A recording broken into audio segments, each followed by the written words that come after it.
기러기가 대형을 지어 날아가는 것을 본 적이 있으십니까?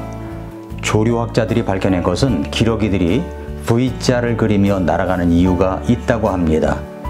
V자 대형을 유지하며 날면 그렇지 않을 때보다도 71%를 더 날 수 있다고 이야기합니다. 선두를 제외한 나머지는 앞에 있는 새 덕분에 공기 저항을 덜 받기 때문입니다.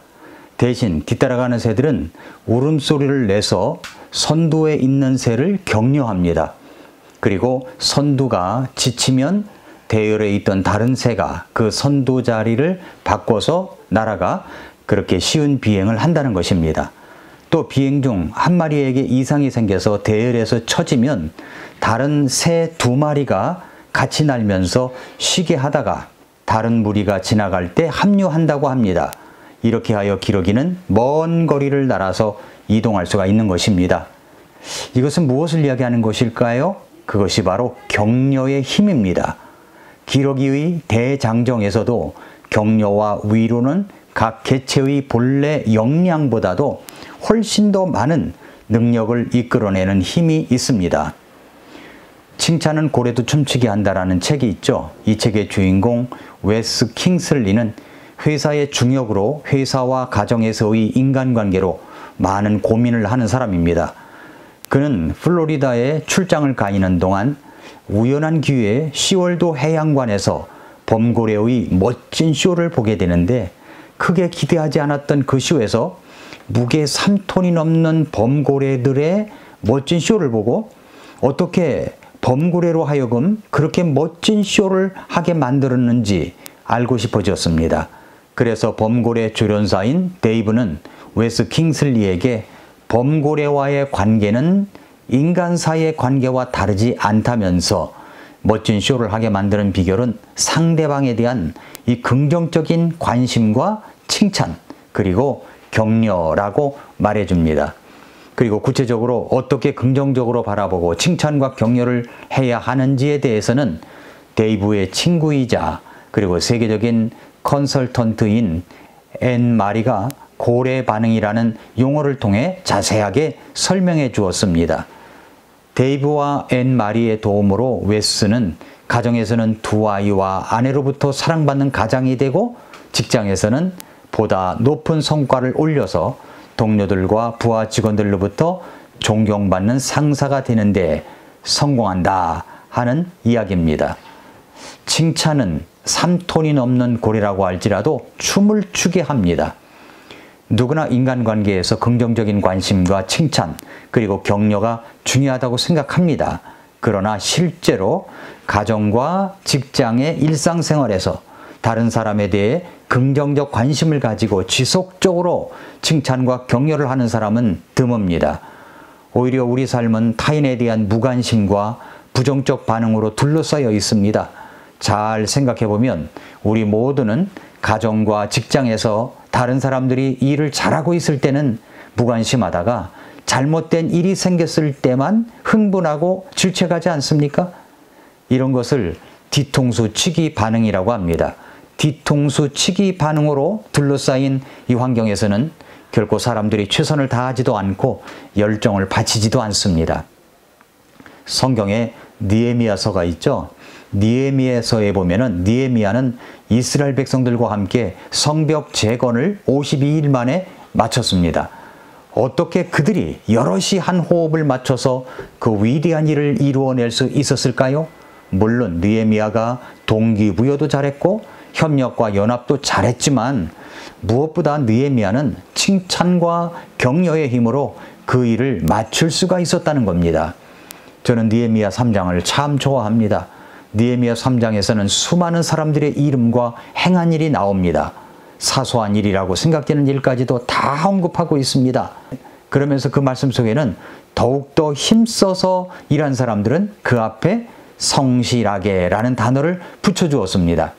느헤미야 3장 20절에 보니까 그 다음은 삽배의 아들 바룩이 다른 한 부분을 성실하게 보수하여 성벽이 구부러지는 곳에서부터 대제사장 엘리야십의 집 문에까지 이르렀더라 라고 했습니다. 성실하게 라는 말은 진지하게, 진정으로 라는 뜻도 갖고 있습니다.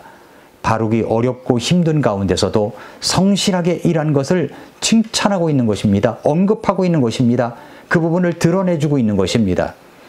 느헤미야는 어렵고 힘든 가운데서도 그들이 진심을 다하여 성벽 재건을 위해 함께 일하는 사람들의 이름을 일일이 언급하는 것은 그들이 그렇게 했다는 사실을 인정하고 칭찬하고 격려하고 있는 겁니다.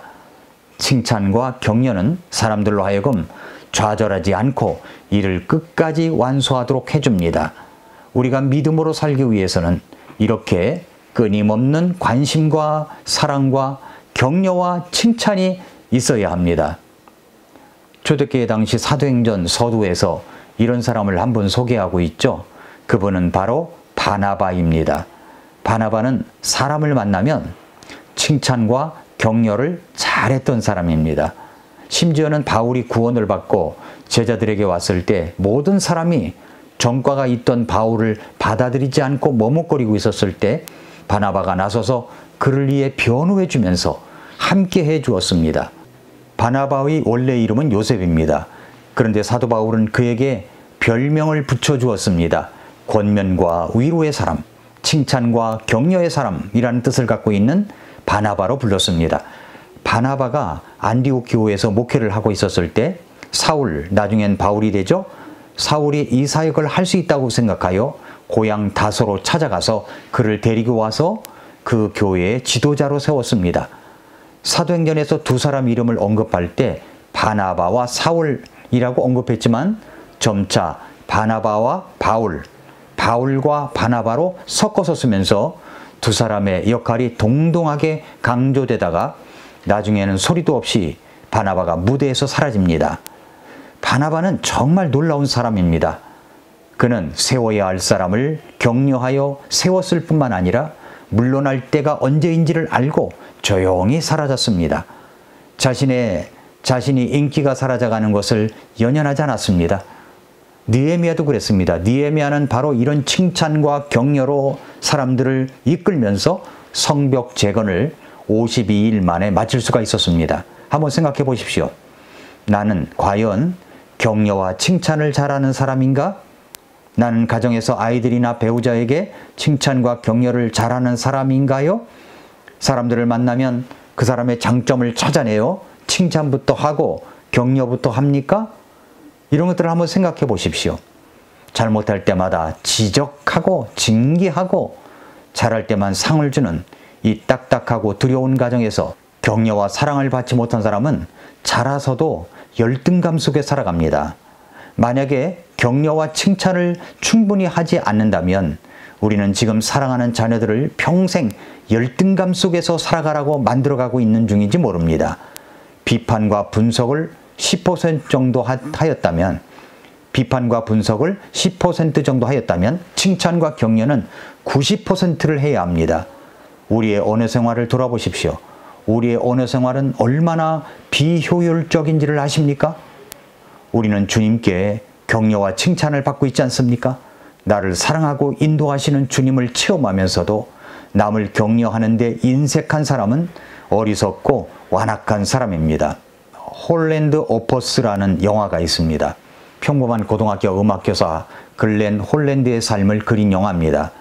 글렌 홀랜드는 위대한 교향곡을 작곡하여 브로드웨이에 진출하는 것이 꿈이지만 가난 때문에 교사 생활을 했었던 사람입니다. 위기만 넘기고 여유가 생기면 언제든지 그만두고 작곡에 전념할 생각이었지만 어쩌다 보니 30년간 교직 생활에 머물게 되었습니다. 그러던 어느 날 학교에서 긴축 재정을 위해 음악 교육 과정을 없애기로 하자 홀랜드 선생도 학교를 떠나게 됩니다. 떠날 채비를 하면서 지나온 세월을 돌아보니 다 깨져버린 꿈 때문에 헛된 삶을 살아온 것처럼 느껴져서 회한이 몰려왔습니다. 훌륭한 교향곡을 작곡하여 브로드웨이에서 유명해지려던 꿈도 이루지 못했고 기대를 걸었던 아들은 청각장애가 있었으며 이제 자신에게 낳은 것이라고는 주름진 이마와 초라한 태임밖에 없구나라고 생각했습니다. 그는 마지막으로 학교를 나서는 길이었는데 마침 강당에서 음악 소리가 들려옵니다. 그래서 이제 음악 소리를 따라서 들어가 보니까 30년간 가르쳤던 제자들, 그 제자들이 모두 모여 있었습니다. 홀랜드가 감격에 젖어 있을 때 무대 휘장이 거치며 제자들로 구성된 오케스트라가 자리 잡고 있었고, 지휘봉은 홀랜드 선생님에게 넘겨졌습니다. 늙은 선생님이 연주를 인도합니다. 맨 앞자리에는 학생 시절 클라리넷을 연주하지 못해서 좌절했던 제자가 앉아 있습니다. 홀랜드 선생님의 격려와 칭찬으로 클라리넷을 연주할 수 있게 된 그는 이제 현직 주지사가 되어 있었습니다. 연주가 끝나자 주지사인 제자가 나와서 감사의 인사를 전했습니다. 홀랜드 선생님은 제 인생뿐 아니라 여러 사람의 인생에도 깊은 영향을 끼쳤던 분입니다. 그러나 선생님 스스로 인생을 헛되이 보냈다고 생각하실지도 모르겠습니다. 선생님은 언제나 부와 명예를 안겨줄 심포니 작곡에 열중하셨으니까요. 하지만 선생님은 부도 명예도 얻지 못하셨습니다. 이 작은 마을에서만 유명할 뿐이죠. 따라서 실패했다고 생각하실 수도 있지만 그것은 잘못된 생각입니다. 홀랜드 선생님은 부와 명예를 추월한 성공을 하셨기 때문입니다. 선생님, 주위를 둘러보세요. 이 강당 안에 선생님의 손길이 닿지 않은 인생은 하나도 없습니다. 선생님 덕분에 우리는 모두 훌륭하게 성장했습니다. 우리가 선생님의 심포니입니다. 여기 있는 제자들 한 사람 한 사람이 모두 아름다운 인생의 음을 연주할 수 있는 음표이자 음악입니다. 바로 우리 모두가 선생님의 인생이 빚어낸 작품 오퍼스입니다 라고 이야기를 했습니다. 자, 여기 홀랜드 선생님의 평생 작품은 그의 인생이 빚어낸 제자들이었다는 것입니다. 내 인생의 오퍼스, 작품은 누구입니까? 나의 격려와 사랑과 인내로 하나님 앞에서 더 나은 인생을 살아가게 된 내 삶의 흔적이 묻어있는 사람이 있습니까? 내가 사랑하는 가족들, 내가 섬기는 교회와 성도들, 학교와 직장과 다양한 삶의 현장에서 나를 말해주는 작품은 어떤 것이죠? 내가 살아온 삶을 보여주는 나의 음표와 음악이라 할 모습은 무엇입니까? 주님께서 보실 때 여러분의 의로와 격려로 세워진 작품, 주님은 그것을 기대하십니다. 우리 주님 만날 그날에 그 작품이 주님 앞에 드러날 것입니다. 오늘도 미라클 모닝입니다.